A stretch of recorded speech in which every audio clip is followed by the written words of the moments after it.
Hi guys, it's me again, just doing a solo dungeon run through with my Tinkerer. Last time out we successfully got through the Black Barrow. We're now into the Barrow lair, the catacombs below. Here, the stench of death and rotting flesh gets thicker as I kick past the corpses of my foes and head deeper into the dungeon, the underground burial site. Guided by the muffled sounds of conversation, you find your way through the maze of crypts and burst into a small room full of hard-faced bandits, all with bows at the ready. They're clearly guarding something. You must be in the right place. Special rules for this scenario is that I have to include 3 curse cards into each character's deck. So unfortunately these are nulls, an additional 3 nulls to mix into my modifier deck.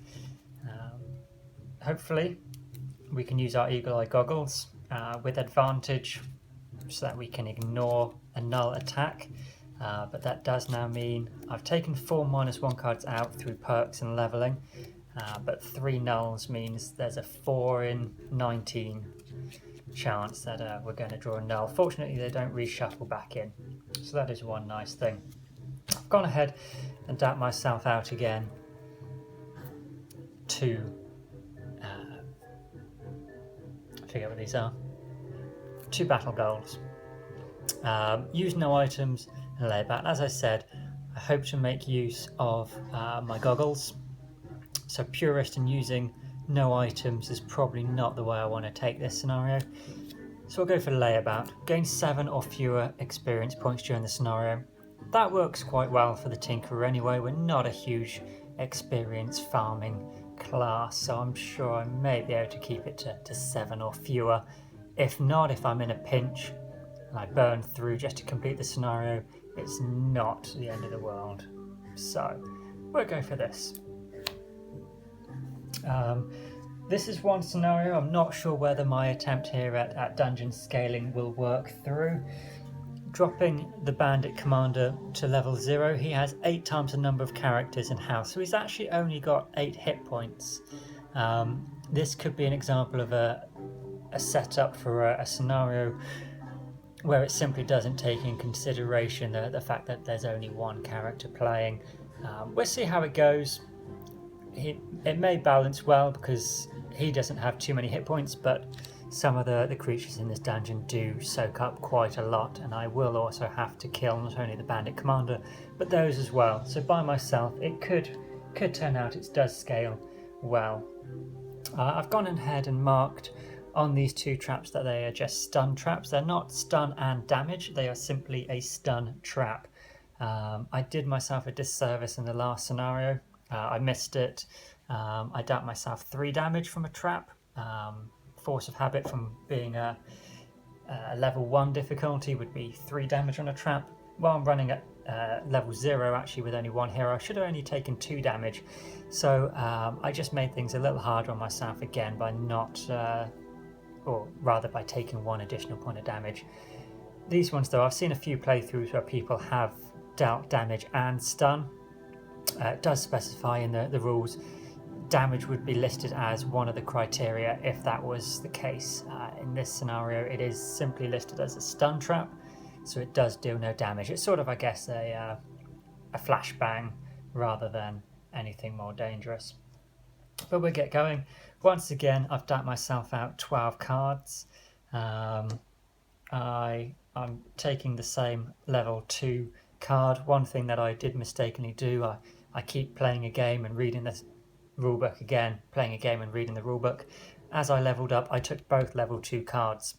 I'm not sure if it's just me, but it might be easy to miss.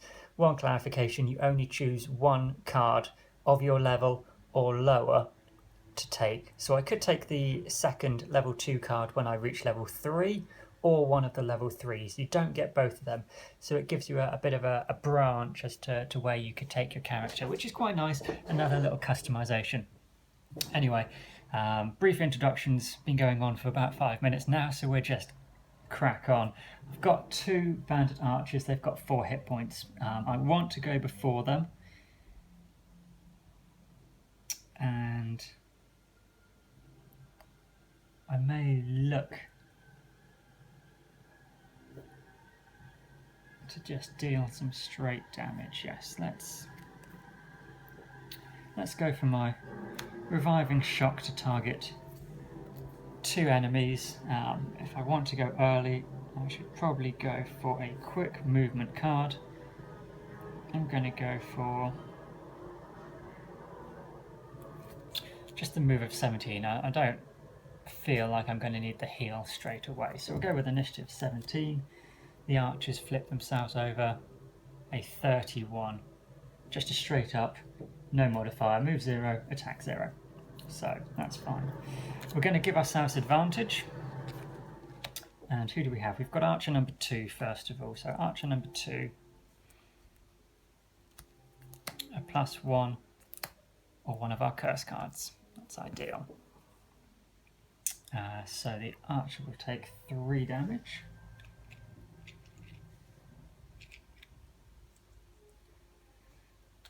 The second archer +0 or another curse. Excellent. So he will only take 2 damage, but that is 2 of our curses removed. That was excellent. So just using at a base of 2 movement, I want to move to disadvantage one of these enemies. I'm going to position myself next to the less injured of the 2. And that's my activation. Then the archers. Archer 2 will go first. He doesn't need to move, so he will attack me with a 2 times. Ouch. Okay, so that would be 4 damage. I'm going to use my shield. Oops, I didn't reset my hit points from last night. So 3 hit points damage puts us on 6. That's not terrible, but possibly I regret getting rid of my heal so soon. The second archer will try and move to not be disadvantaged, which is why I've moved up. He's going to move onto the stun trap and stun himself. So this will mean next turn he will not be taking any actions because it's at the end of his next turn. Since he picked this up on his turn, it's actually stunning him for slightly longer, so that's good. One thing I have seen as well in playthroughs is people interpreting the next turn as their next round. If they were acting after me and I stunned them simply on their next activation, which would be the same round, that stun marker would come off. If they acted before me and I stunned them, then yes, it would be on the next round. So do be careful with that one as well. Okay, so I've got one relatively injured archer still to go. He's only got 1 hit point, so I think I should be fine simply to use my little stunned shot attack against him. But could I potentially do 2 attacks? Not really. It's not something that this class is designed for. My only bottom attack is an attack of 5 at range of 2. It gets me 2 experience as well, but that's overkill at this point. That's a sort of desperation last stand, I feel, if I need to deal a lot of damage in one go. I'm not at that point, so I'm going to just give myself a bonus 1 on the attack, just in case I draw a negative modifier. That should still help out. If not, I can just use it for movement. So I'm going to go with initiative 20. The archers are 29. They're going to look to immobilize me. Attack -1 as well. So it is just the 1 archer that will be attacking me. Archer number 2. I think actually I'm just going to go for an attack of 1. +1. That's perfect. So he is dead. He's dropped a coin. So didn't make use of the bonus, but 2 movement. Yes, I can move 1, 2 and pick up this coin. The other bandit is simply stunned, so that will be removed. And these are both discarded. I'm going to try and make sure I keep a better eye on what I discard and what gets lost this time around. I think I caught it all last time. No one's commented and corrected me for the first run through yet.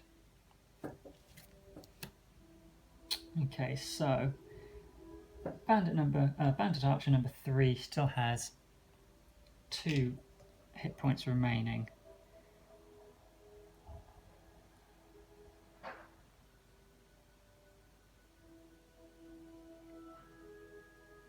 So I don't really want to do a strong attack against him and lose a card. So I'm going to do my Toxic Bolt. It's an attack of 2, so unless we get a negative modifier or one of our 2 remaining null cards, we should kill him off. If not, he is going to be poisoned, so that's not terrible. So initiative of an 18, the archers were reshuffling, so let's go ahead and do that for them.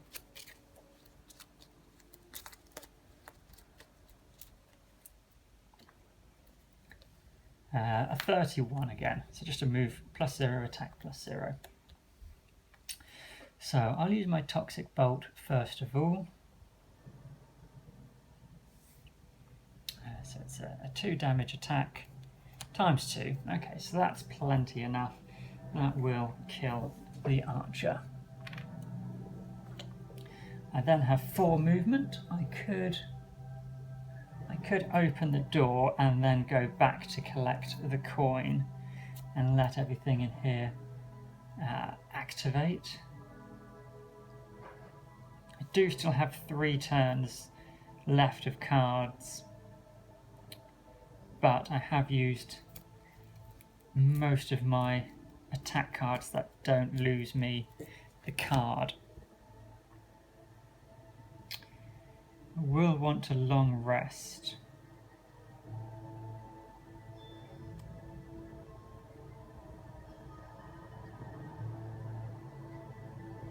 Let's go ahead and open the door. 1, 2. Let's see what we do actually spawn and what their actions are going to be, and then I can either run for the coin or move into the room. So we open the door to the large crypt littered with coffins. At the back stands your quarry. He fits the description, but there is something previously unnoticed in his eyes. A dark, otherworldly force.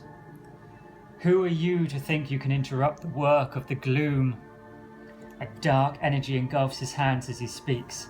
I will show you what you are dealing with. So, he starts here with an elite archer. Okay, so the archers are still to go after me in activation. And the boss is doing special 2, which is to summon a living bones. Okay. The way I interpret summons for him is the same as I interpret summons for us, in that the first turn they don't activate, but please do leave a comment. Perhaps when he summons I should flip over a living bones and then activate them again as if it were just being revealed. But yes, please leave a note on that one. That's something that I haven't seen clarified. I may go onto BGG and post up and put a query in. I've tried to avoid spoiler threads, so I haven't looked to see if there's answers to this in case they're giving spoilers for things that I didn't want to read. The boss has 2 special conditions. 1, he will jump to a door and open it and reveal the bad guys in each of the rooms going round in sequence. I may have to move these cards before jumping back into the doorway of A if he gets that far. Hopefully we won't let him open all of those. His second action, which is a special, is to summon a living bones. Otherwise he just has some normal attacks. In this case he's just going to summon a living bones, and the archer has a range of 3 and a move of 2. 1, 2, 1, 2, 3. So if I stay where I am, he can't reach me anyway.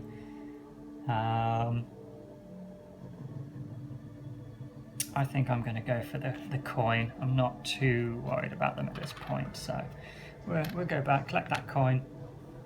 As I say, the living bones will get summoned now, and then the archer will move 2 in order order to try and get his focus, which is me.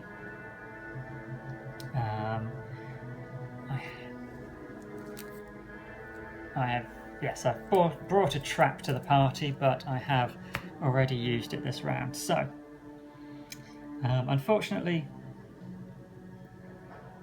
as I say, I've used most of my strong attack cards. If I can move rapidly into the room, I could look to stun a couple of them. The bandit commander, though, is immune to stun, immobilize, and cursing. So I won't be able to stop him from getting to one of the doors. If that is his special ability, I can't stop him from taking an action. An interesting thing with curse, if you did have any abilities that will add a curse to the deck, the bandit commander would still be affected by them if he were to draw them, but you just can't add a curse to the monster deck when you attack him. I think this round I may stay where I am and summon my decoy. I'll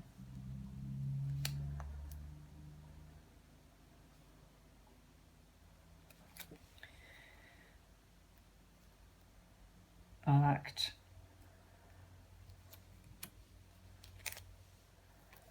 I might try and act before the archers and shield myself, just in case they do manage to move. I think from here, yes, they would get focus if they just had a straight movement count.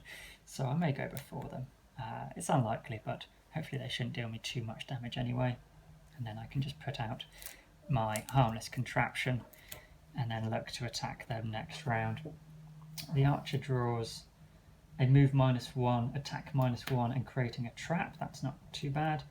The boss is unfortunately going to open the first of our doors.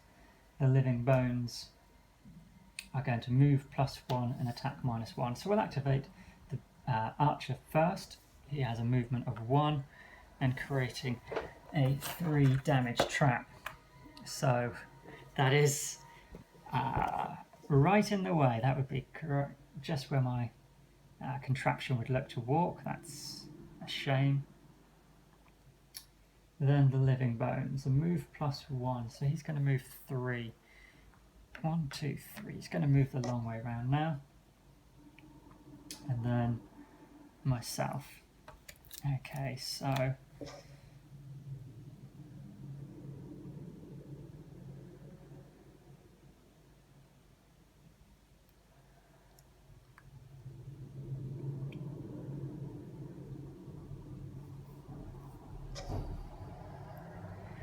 I might move myself back before creating the decoy, since I know I can't be attacked this round, and then hopefully that might... No, the archer will simply move the long way around.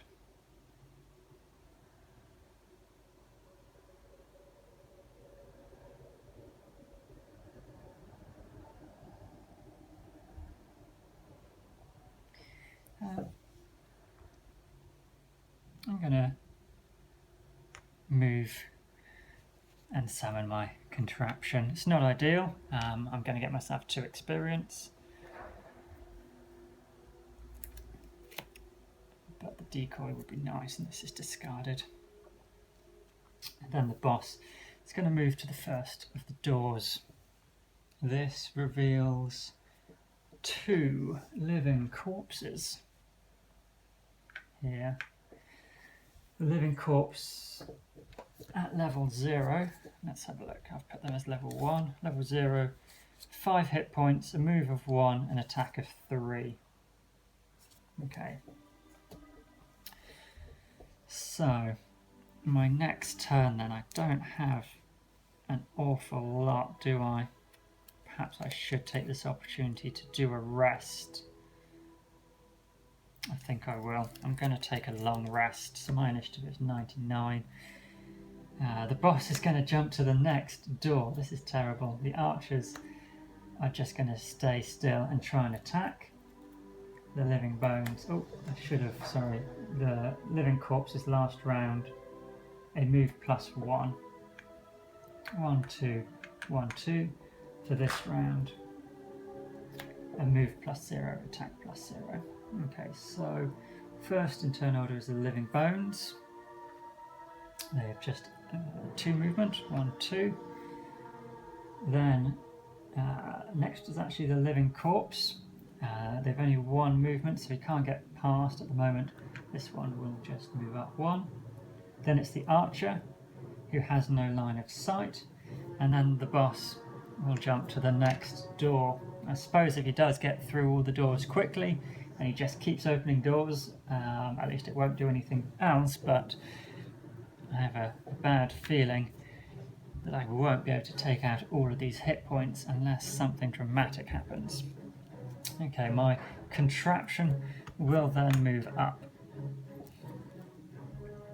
Okay, so I need to choose a card to lose. This is tricky. I think I might lose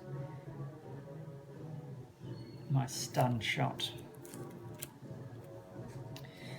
Okay, I want to act early and I want to move fairly far. I should refresh these items and give myself my hit points back. 8 hit points out of 9.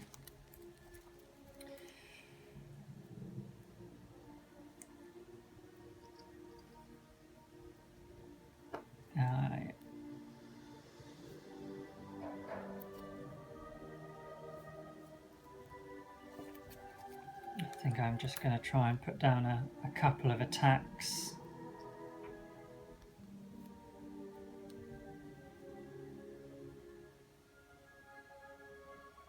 At least my contraption won't walk through the spikes straight away, but it will prevent me from getting into melee range with the living bones. Not terrible.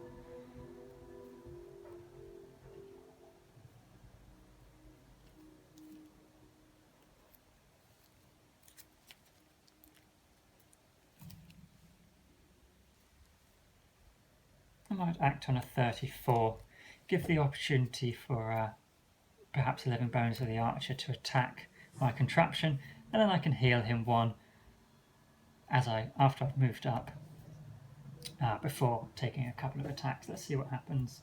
The boss has a 36, he's just going to look to move to engage. The archers need to reshuffle. Hopefully they don't put down more traps, although they would just bottleneck themselves in. An attack -1 targeting 2 people, that is a shame. The living bones is 74, target 1 enemy with all attacks. And the living corpses need to reshuffle.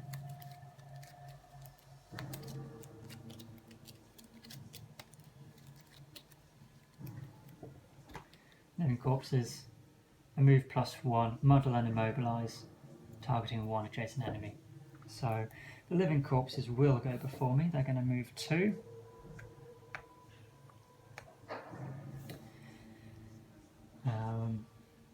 Then unfortunately it'll be me. So my contraption will move up.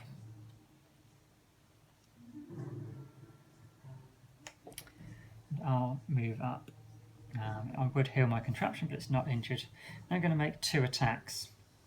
It's 2 attacks with a 2, so it's not the strongest. Living bones have 5 hit points, the archers have 4 hit points, so I'm not really going to be able to kill anything in one go. I'll give myself advantage though, we've still got quite a few curse cards, and it is 2 attacks, so I might get lucky. So living bones first of all, a -2 and a +1, so that's 3 damage rather than 0. That's a good use of the goggles. Living bones 1. Then archer over here, +0 or +0. So that's just 2 damage to the archer. Okay, so those are both discarded. Then the boss, a movement of 3. Move to there.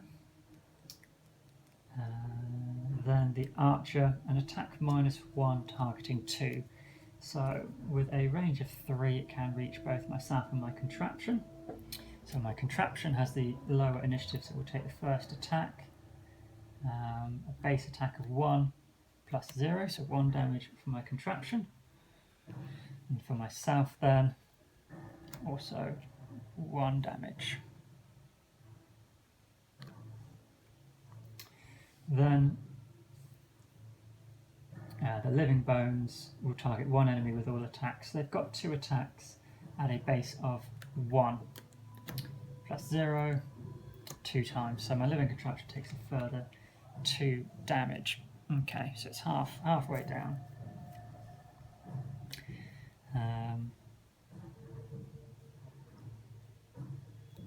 I've got a good opportunity here for a good amount of damage. It's at range 4 though, so I would have to move up. So if I want to act early, I've got my Energizing Tonic. I keep carrying this card, although I don't believe I've ever used it for either the heal or the wound. Actually, I may have healed myself in the last scenario. I forget, my memory is terrible. But it's very useful just as a low initiative card for those instances where it's perfectly set up for an early attack. So if I can do this, I could hopefully keep the Bandit Commander away from me. He'd have to go all the way around. Indeed, he'd walk through the trap, since that's his only route through. So I'll do that, and I'll look to use my flamethrower. That will wound. Again, it's another 2 experience. Actually, if I use this, I'd have to... Oh no, I've got my... Yes, that's fine. I can get an additional movement. I was going to say it's a melee attack, so I'd need to get closer than 2 hexes, but I can move 3 and use it. That's fine. So initiative of 16. So we've got a lot of enemies at the moment. So the boss is an 11. Special 2. He's going to summon a living bone, so that's not awful. The archer is a 16. So same initiative value. A 64 for the living bones and an 82 for the corpse. So the Bandit Commander, first of all, will summon yet another living bones for me to have to deal with. The archer, it's a move +1, attack -1. Whether he goes before or after me, he's going to be attacking my decoy, because I'd still end up 1 hex away from him. So let's resolve it now. Bandit Archer, a -1. So with an attack -1 from his card and a -1, he deals no damage, so that's lucky.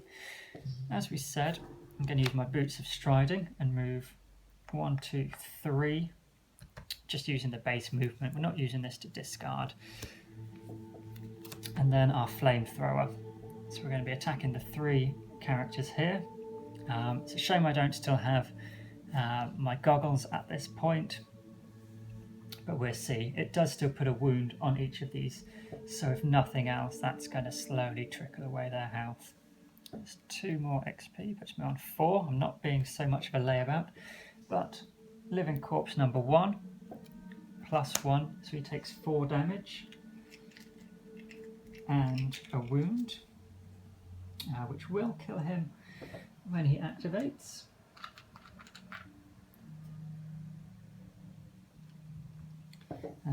Living corpse number 2, +0, so 3 damage and a wound.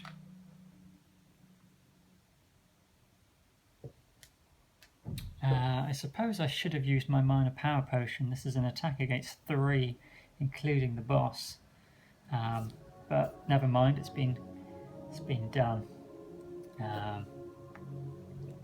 Against the boss himself at 2 times. Oh, would you believe it? So we could have dealt 8 damage to the Bandit Commander. It's still 6 and a wound, which is amazing, but we could have actually finished him off.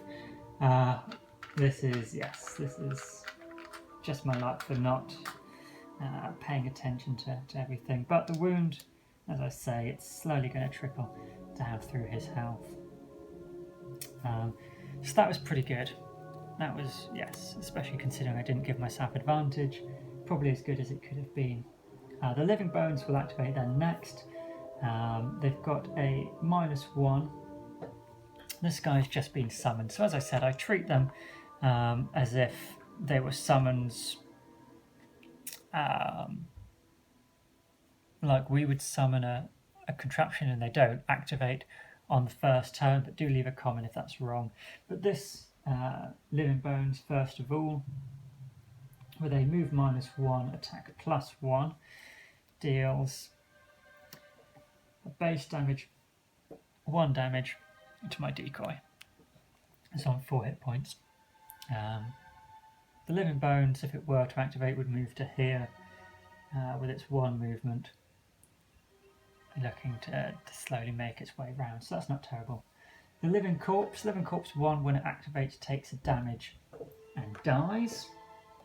The living corpse 2 will then also take a damage, not enough to kill it, but it's on 1 hit point, and he will move up. He's got a move -1. No, he won't move.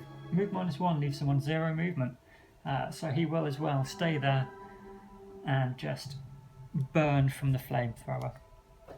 Excellent. Okay, so what can I do next?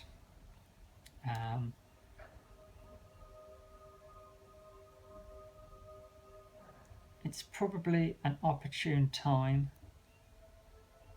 to try and deal some more damage. I could stun a couple of targets, but that won't stop the bandit commander. I could create a damage trap in front of me.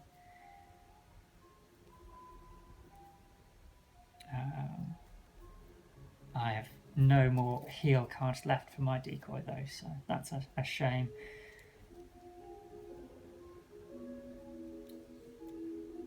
I think I'm going to try and get a good attack with my net shooter in, and then move. Although if I could keep my proximity mine, that would be nice. But I prefer to get, if I can, away 1, 2, 3, 4 into the next room, just so I'm not being completely surrounded. So we'll do that. We'll go with the net shooter. No one had a reshuffle. The 2 times has come out this round though, so let's reshuffle this. And my own 2 times has come out.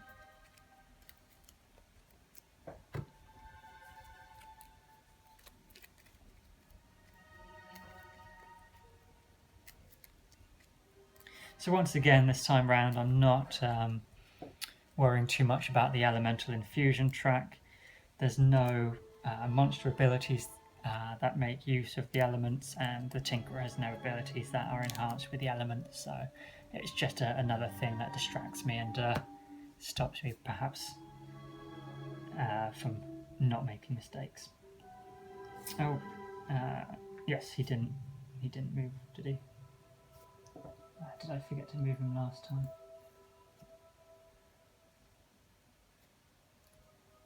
I think I might have. We'll move him up. Okay. So I'm going with an initiative of 19. The boss, special 2. Was that another door? Nope, that's the living bones. Okay, so he's going to summon out another living bones right in front of me. Okay. The archers, 68, attack +1, range +1. Living bones, an 81, an attack +2, so that's probably the decoy gone. And the living corpses are going to attack and suffer 1 damage if they manage to attack. They've got no movement. This one's wounded and will die on its activation anyway, so that's not a problem. The boss, he's wounded.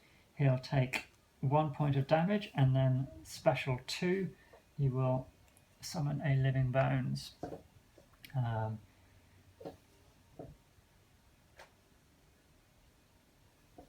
It doesn't specify where that he summons it, but I do believe he would always summon it closest to the heroes. So putting it there. Next, it's my activation. I'm going to put my net shooter attack down on to these two. Living Bones 2 is uninjured. The Bandit Archer is slightly injured. An attack of 3.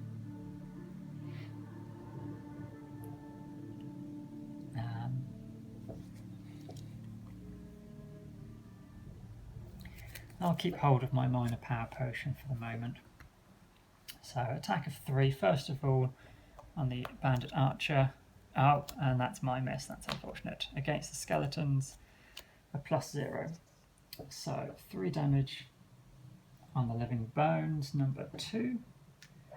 And both are immobilised. Well, the archers weren't moving anyway, but the Living Bones was also not going to be moving, so in retrospect, not much was achieved by that. I've gained another 2 experience, putting me dangerously close to not completing my objective.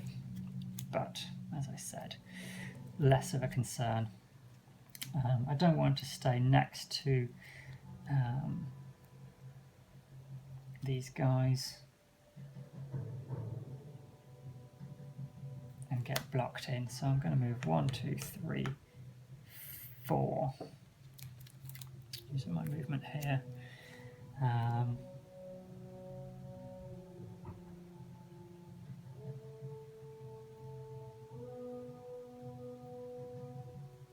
Yeah, next, so then the Living Corpse will activate, but has no target. Then the Archer, an attack +1, so a base of 3 against my decoy, -1. Will kill my decoy, it has done its duty. Then the Living Bones will try and attack, but they can't. Okay.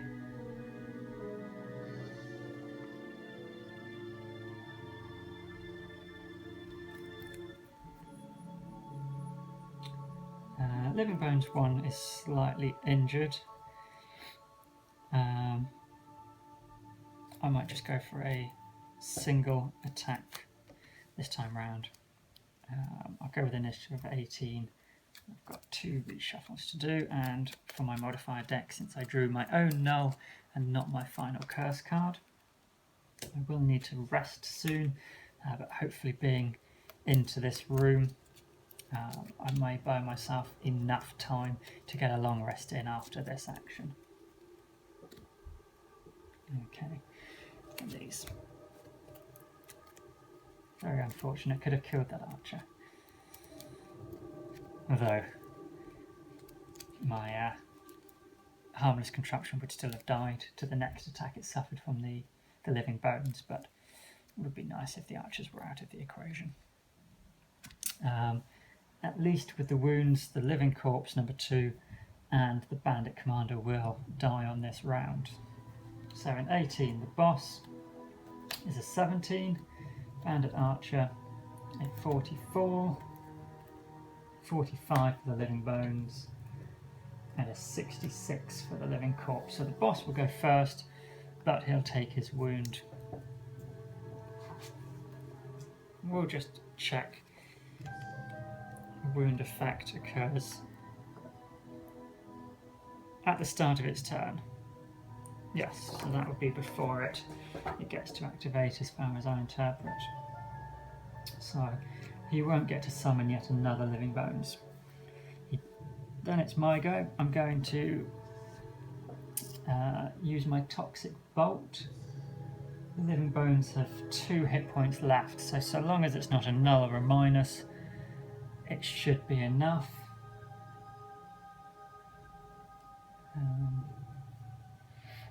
but I could add a +1 to my attack and stay where I am. The archer only has a movement of 1 and a range of 3, so if I stay where I am, the archer would move on to the trap in order to attack me and maximise its turn, which would kill it. So I think I'll stay where I am. So I'll use this as a +1 on my attack. So it's a base of 3 damage on my Toxic Bolt, +0. 3 damage will kill Living Bones number 1. I realise at this point I am very behind on putting down some coins. We killed here, we've killed here, 1 died here.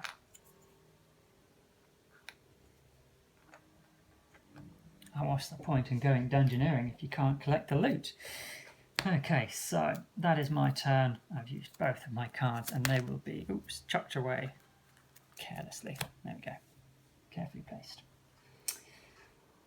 After my activation, it's then the archer. And as we say, he's going to look to maximise his attack. To me, this puts him on the trap, which will kill him and trigger the trap.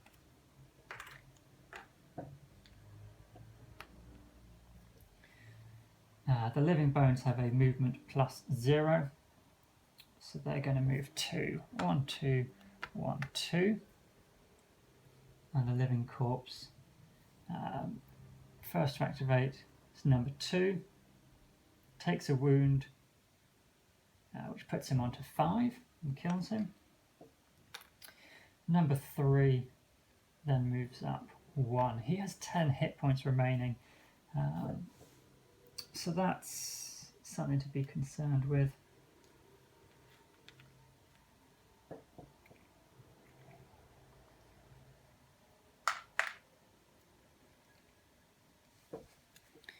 Okay, so I've got only 2 cards left.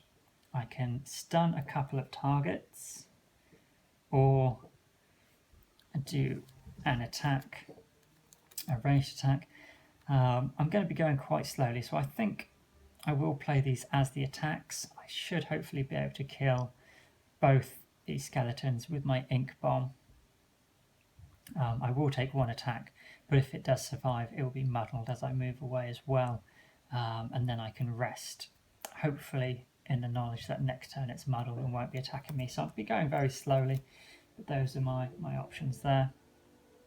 So we don't have any more archers, we don't have the boss, we're just looking at the Living Bones on a 20, remove -2, attack +0 and heal. The Living Corpse will reshuffle.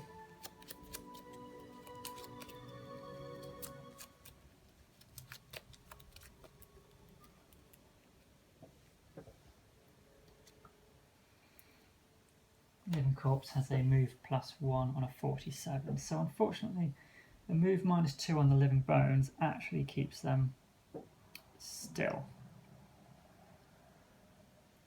And then they're going to heal, so Living Bones 2 now only has 1 damage on him. The Living Corpse with a move +1 will move 2. Okay, so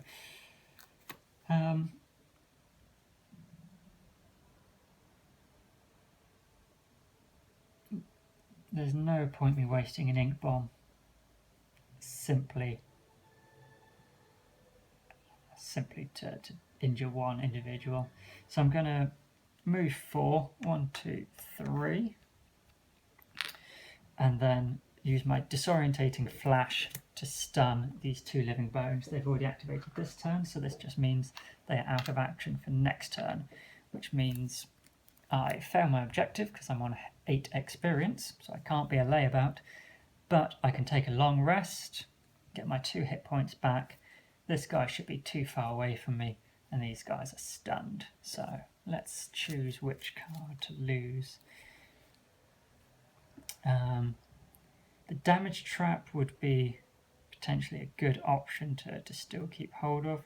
I think I'm not going to need my energizing tonic. Movement of 6, heal of 5. Let's get rid of that. Once again, I've already discarded my loot card, so a lot of this money I won't be able to get to. Living Bones were reshuffling. The Living Corpse is 71. He's going to move +0, so he's only coming 1 towards me.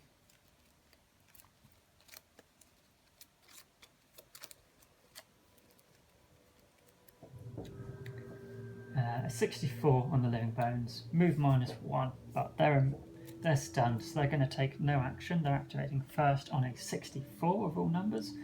71 then with the Living Corpse, he'll move up 1.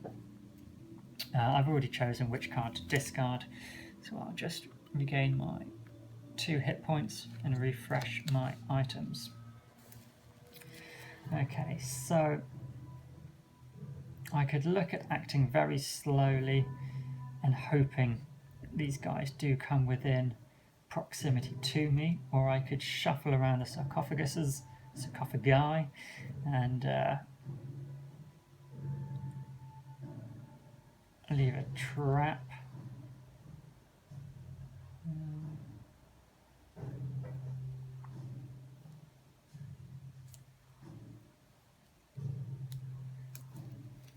I think I'm going to leave myself those options. As I said, I'm going to go slowly. I'm going to potentially use this ink bomb. If not, I can just attack 2 targets. So I'm going on a 74. Living Bones are at 81, and they are just staying still. It's quite typical. The Living Corpse is a 91. It's going to be going after me and moving 2 spaces. So ink bomb, again, it's not really relevant, so we'll just do the reviving shock attack. Attack of 2 at a range of 3, so I can target both. I'll give myself advantage. Living Bones 2 first of all, 2 times or +0. Well, let's go with the 2 times. That's 4 damage. It's already taken 1, so that is actually a dead Living Bones. Then Living Bones number 3, again advantaged attack, so we have a +0 or a +1. So we'll go with a +1. That's decent damage, 3 damage to it. Okay, and these are discarded. Then the Living Bones, they have no move, they're just going to attack, which is fine. Then the Living Corpse has a movement of 2, once again stacking himself on all this damage, all the coins, and he will take 1 damage from his movement. So he's now only got 9 hit points left. Only, that's fine. I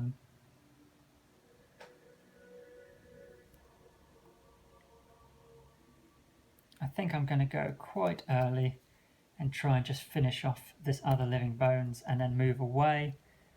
Poison the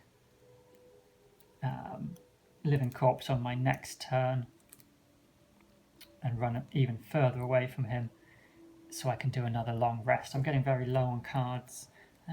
Getting a poison on him is going to be, I think, crucial to actually being able to deal 9 damage. So, a 17 first of all. Living Bone. Apologies for the slight edit. I'm recording this on my phone, so it got interrupted with a phone call.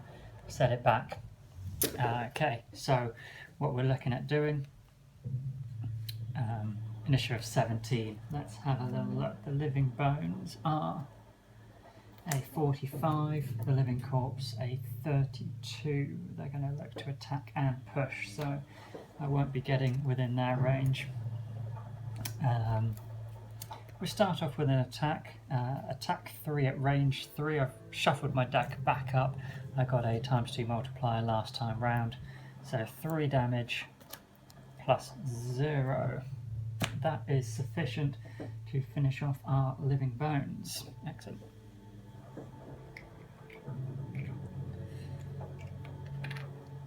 Okay. I've then got a move of 2.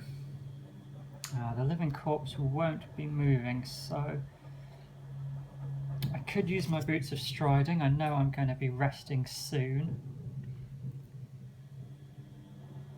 Could use my boots of striding and get towards the coin here. I think I'm going to. We've been pretty greedy with coins up until this point. Why change? So 3 movement onto the coin. Excellent. And these are both discarded. So we've only got 2 cards left. We know what we're going to play. Probably want to go early, get our attack in, poison him, I think is really necessary. So initiative of 18. The living bones were killed. The living corpse don't have a move on their attack, so that is that round done. Next set of initiative, mine is an 18, living bones are an 82, a move -1, so actually once again they are not going to move. We're getting quite fortuitous with these attacks. It would be, I think, a lot harder if I had a melee based class. One nice thing with the Tinkerer, they don't deal big damage, but a lot of it is range damage, so if I can keep skirting around the outside of this room, I'm in a good place. We're going to start off with this attack though, and then I'll probably move away. Attack of 2 at a range of 3, looking to poison. A -1, so only 1 damage, but also poison. So just 8 hit points left, that's all. I'm going to have to long rest next time round, so I think we've got a movement of 4, but I'm just going to move 2. Once again, being greedy, collecting a coin. I'm not sure if the living corpse would ever get 3 movement next round. But I am on full hit points. If they do hit me, I'd still recover after their attack 2 of those again. So I'd imagine they're not going to have a very strong attack and be able to move 3. So my initiative is going to be 99. The living corpse, they have a move +1 and they're going to muddle and immobilize 1 adjacent enemy. So that leaves them with 2 movement. 1, 2. I won't be muddled, so that's fine. We'll refresh the items. I need to lose 1 of these. We need to deal a further 8 damage. Creating a trap in this doorway would be quite nice to do. I could always skirt round this way as well to collect the coins. We've failed our layabout objective, so gaining experience isn't the biggest of issues.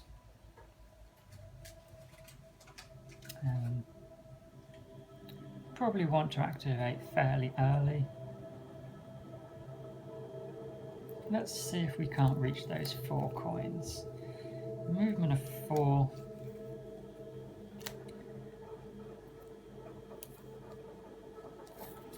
And we'll just try for our toxic bolt again.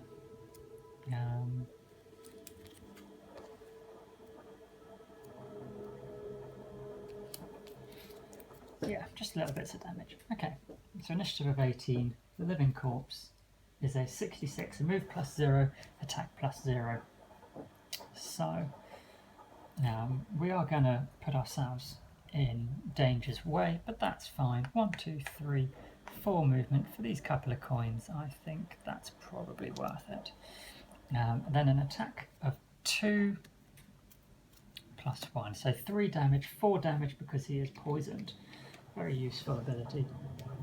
So he's now only got 4 hit points left. These are both discarded.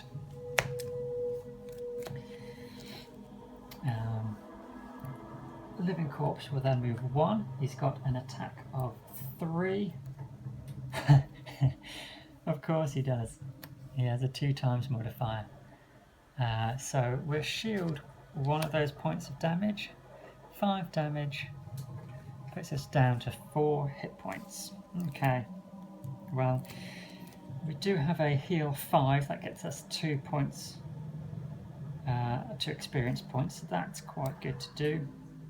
But we probably want to move away from this guy first.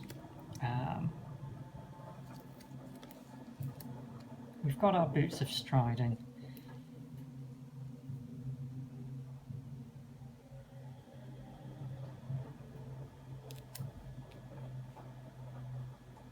So we can't move and heal this turn. Let's go for a quick initiative. Well, the 34 should be sufficient. We do only have 4 hit points, but we can discard a card. We'll try and heal. And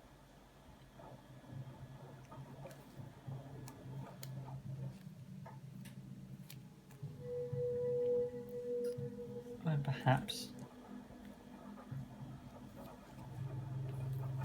that would be our only action, so just the 34. Let's reshuffle the living corpses.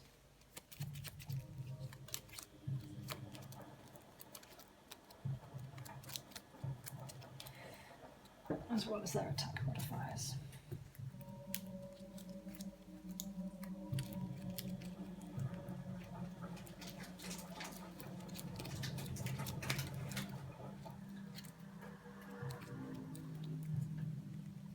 Okay. So 34, the living corpse, a 66, just a normal attack, so they're only going to move 1 and attack 3. So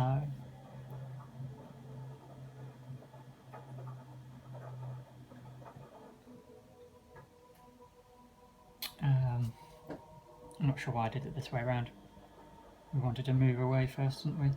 We'll stay where we are. We're going to heal 5. We're going to go back up to full hit points. We're going to go to 10 XP. And then we're going to just, instead of attacking with disadvantage, I think we are going to just do a normal attack. Where's the 10 XP taken? There we go, 10 XP. So a normal melee attack. So just 2 damage plus 0, plus the poison, 3 damage, leaves him on 1 hit point. Okay, he has an attack of 3 minus 1, so 2 more damage to us.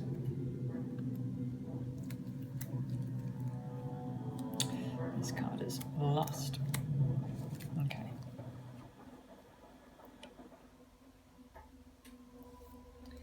So let's just move quickly and set ourselves in a position to rest, hopefully get our trap card and see if we can't finish him off with that, lure him onto a trap through a doorway.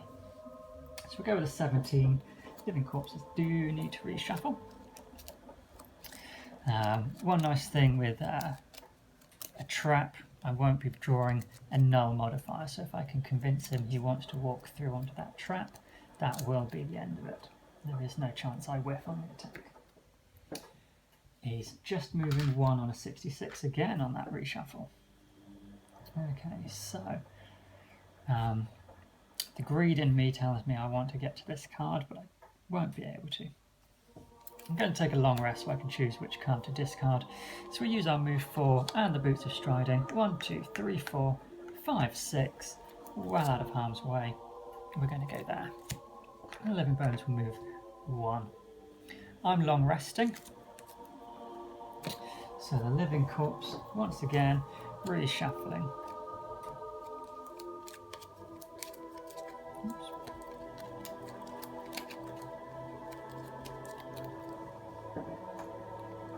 A 32.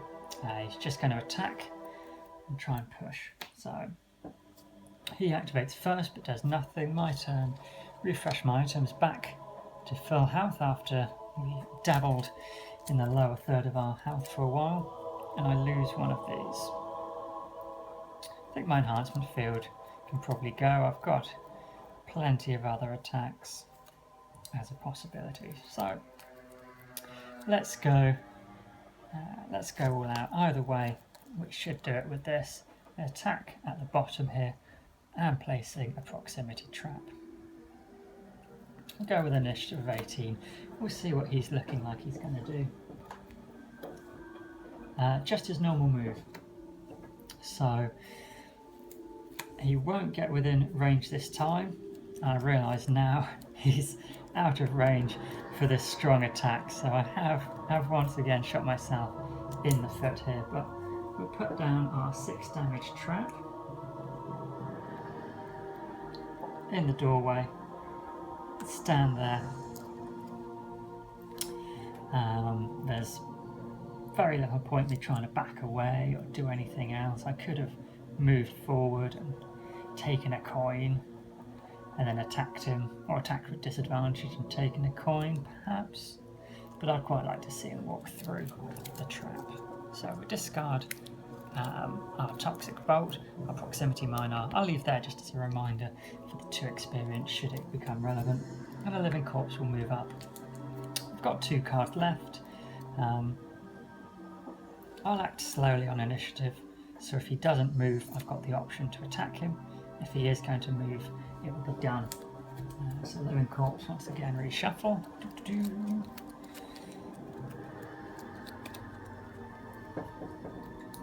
They are drawing a move +0, attack +1. So he's a 71 to my 74. He will go first and trigger the trap and kill himself. Excellent.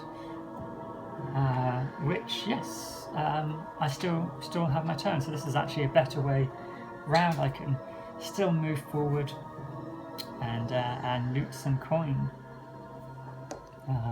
Either way round is somewhat irrelevant. I'll just move forward onto his. I feel the elite should have some nice money on him.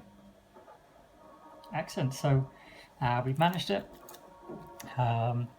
Potentially with the archer's disadvantage moving on to a trap or coming this way in order to get within range. That's my interpretation of the trap rules, that they'd look to avoid the obstacle if possible, but always their focus is to maximise their attack against the closest target.